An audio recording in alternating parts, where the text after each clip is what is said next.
Welcome to Strip Cover Lit, I'm Adrian Ford. And I'm Dalton Gentry. And we're here with a tag video. Tag, an original tag. Yes. We were going to do this to piss off someone who supports us. And then we realized that Josh over at Literary Gladiators has already done the cheese tag. The guy is a machine. He is. He's a factory. And so we're going to link Josh down below for sure.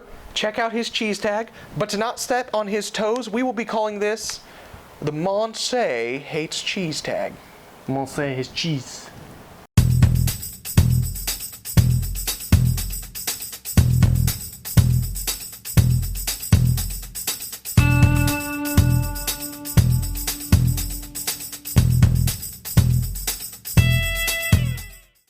Anyway, I don't know why I say her name in French. I approve of it nonetheless. I love the French language. Monse.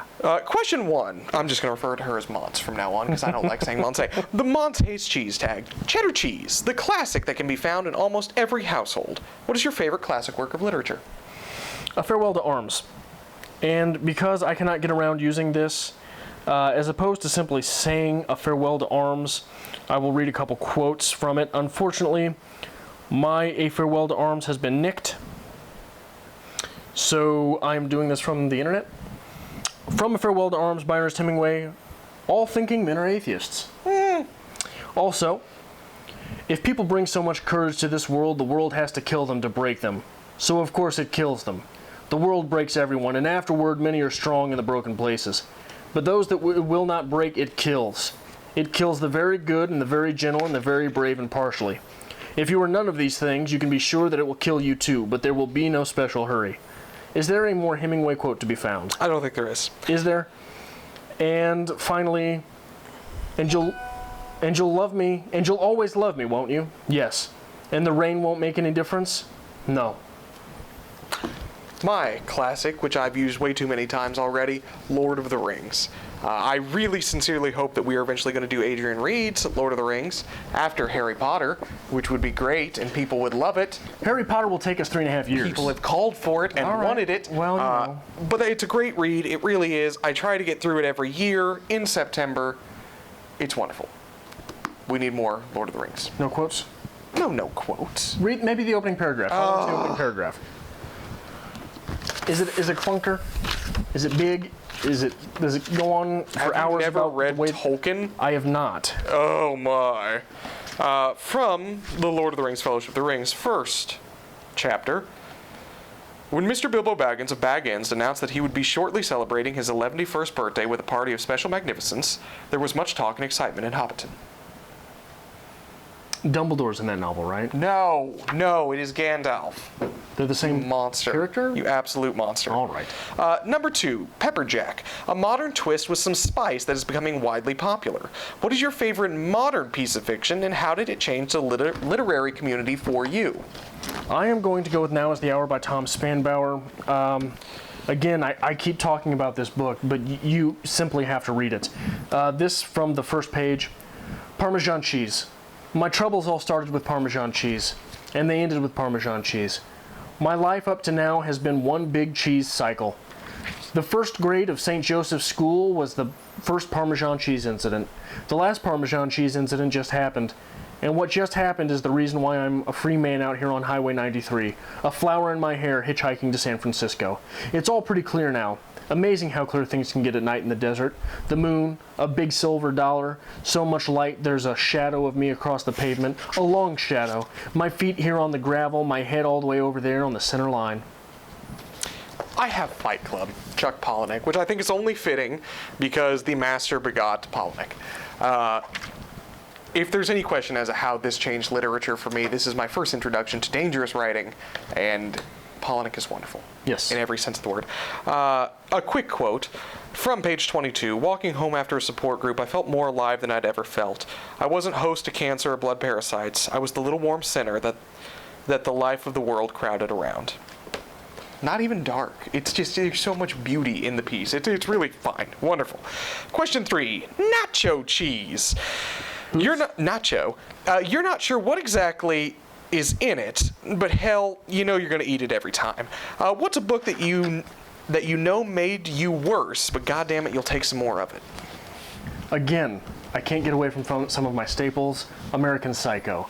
This book does kill you a little bit on the inside, and it should. I just opened to a random page in this. She shakes her head good-naturedly as she exits, shutting my door behind her. I take out my Panasonic pocket watch with a 3-inch diagonal color TV and the AM/FM radio and try to find something to watch, hopefully Jeopardy, before turning to my computer terminal. Now, remember, this is written about the 80s and is written about a psychopath. So something that mundane happening in the middle of this novel is just insane. I went a little off with this one. I got this book as a gift from the dear sweet significant other. This is Faking It. How to seem like a better person without actually improving yourself. I think this should be the moniker and guide for Stripped Cover Lit. It's wonderful. So a quick snippet. This is on Faking It, chapter Caring for Your Home.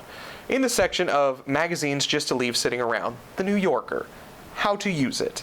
This is the greatest pretentious magazine of all time, and it lets you drop such gems as W.S. Merwin's last name may be German for Merlin, but his poem in this week's issue is less than magical. Chuckle condescendingly. You're so in. Just wonderful. Your move.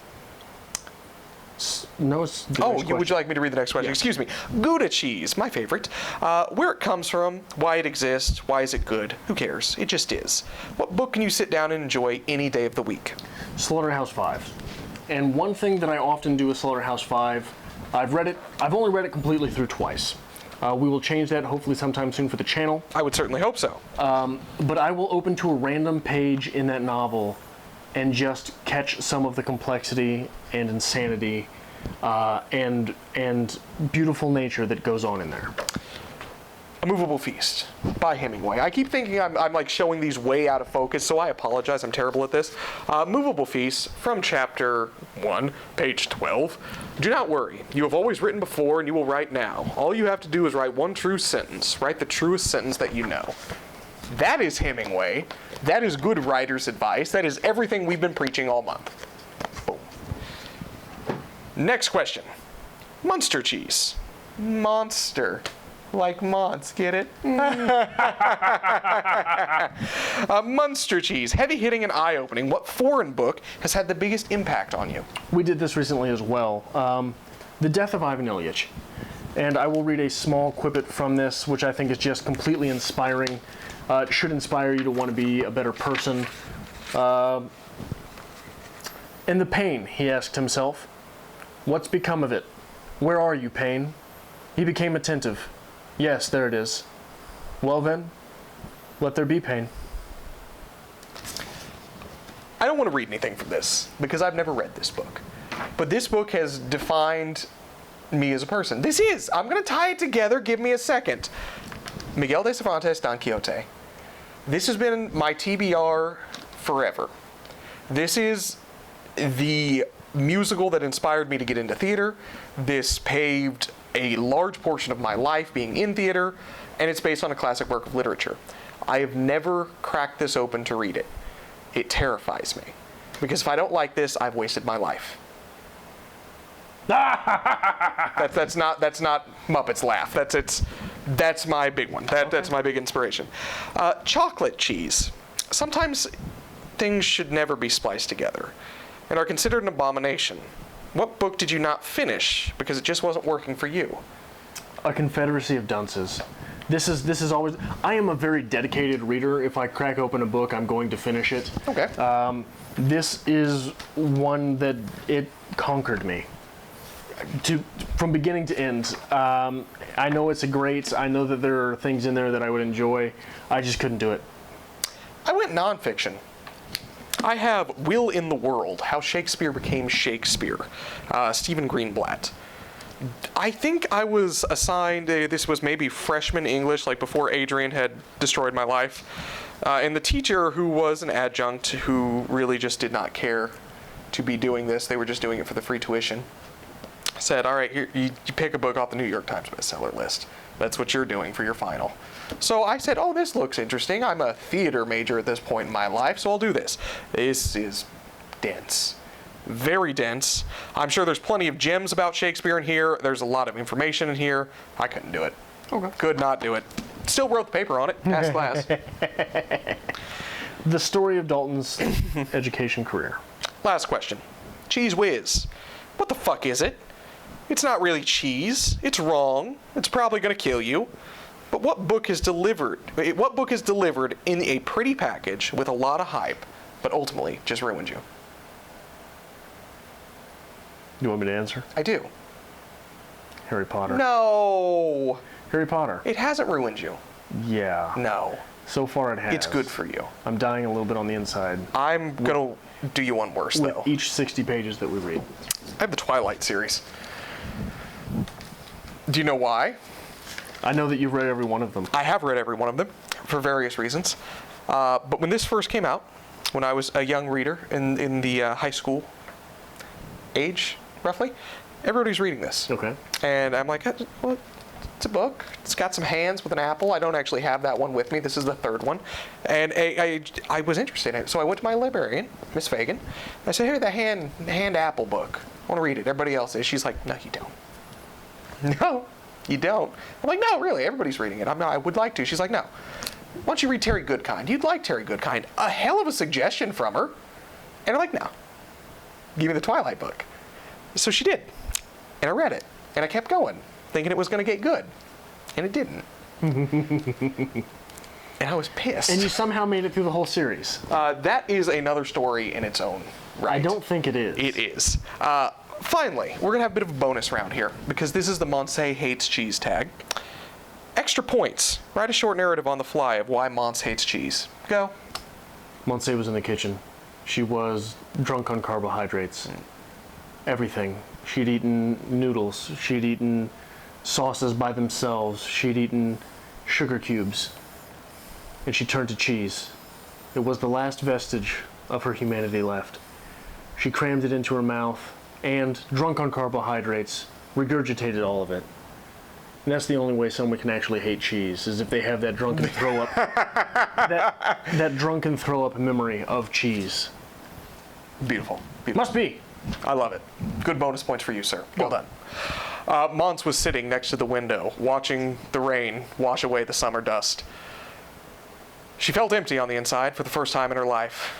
Empty physically and empty in her soul. And it was that point that Monse knew the cheese truly stood alone. All right. I like it. I kind of like it. I have my moments. So anyway, this was the Monse hates cheese tag. We have a few people we'd like to tag in this. Obviously one of them being Monse at the rejected manuscript. Yes. We should tag Josh at Literary Gladiators, because we totally piggybacked his cheese idea and I feel horrible for it. Anybody else you'd like to drag into this? Erica from the Perks of Books. Of course. Because we just got to agitate her. It works. So yeah. It works. And if you are interested in doing this tag, please feel free to do so. Make sure you tag Monse in it so we piss her off even more. That's kind of our goal with this.